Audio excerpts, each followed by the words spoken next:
one of the challenges that I find with a lot of leaders is that when they're managing people, they forget to have a conversation with them about feedback. So I'm going to talk to you a little bit about feedback and how it works.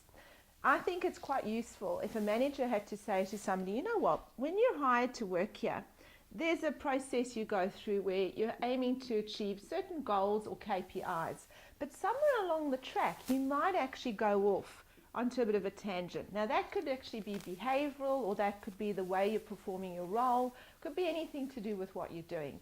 And what happens is that when we do then say to the person, oh, by the way, you've gone off on a tangent, or I've noticed this, or I'm seeing that, what we see happens is that people get quite upset. There are a number of different ways that people engage in responding to feedback.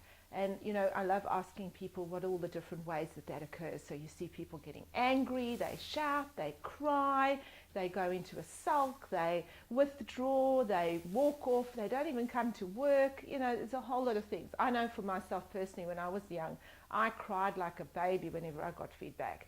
And my manager didn't know how to deal with that situation. So I'd walk out of the office and all the staff would be waiting there going, oh, she's horrible and you're not at fault at all. And I now realize that she was trying to actually give me some quite useful coaching. But because I didn't understand that, no one had even talked to me and said, hey, this is feedback, this isn't criticism. I didn't know what to do. So it was a very unhelpful situation all round. I've had other managers along the way too who've not given me feedback very well. One of them said, I'd like to send you on a leadership course, and you know, you'll learn from other people how they perceive you.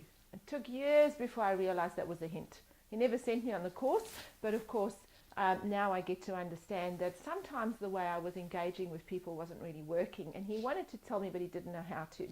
And of course it's also very hard to give the feedback when the person doesn't respond well, because then you don't know how to engage in that process. So I think that the role of a manager is to actually say, you know, what happens is when that happens, I'm going to let you know, and when you know, then you can get back on track to doing what it is that we want you to do.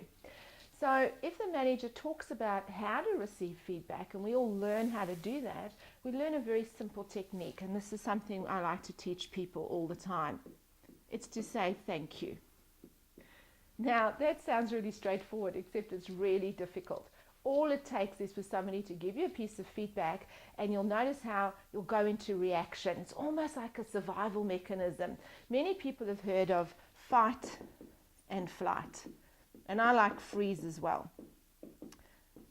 So what happens is when somebody gives us feedback, our survival mechanism kicks in because we feel under attack. Well, I'm not going to fit in anymore, and you know, somebody's telling me I'm wrong and I've done the wrong thing.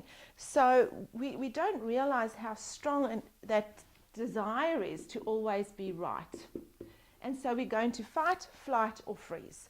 And you see all these reactions occurring. When we understand that, we realize that no, this person isn't actually doing anything wrong or being mean. They're actually just giving us some feedback. One of my moments that in a training course I found rather interesting was somebody in the course sounded really angry and upset. So I went to them and I said, tell me, I think your manager's giving you a bit of feedback and you're not feeling very good about it. And they said, yes, he's picking on me because I'm old and he's trying to get rid of me. I thought, now who would actually think a manager would be sitting in their office going, how do I get rid of that old woman in my department because she's driving me nuts? That's never going to happen.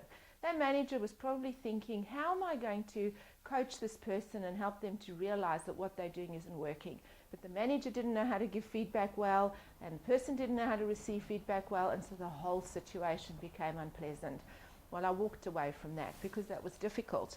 So what we like to do on our leadership courses and our feedback courses and our dealing with difficult conversations courses is to teach people how to go through this process in an effective way so that everybody can see that it's about enhancing all of our experience in the workplace.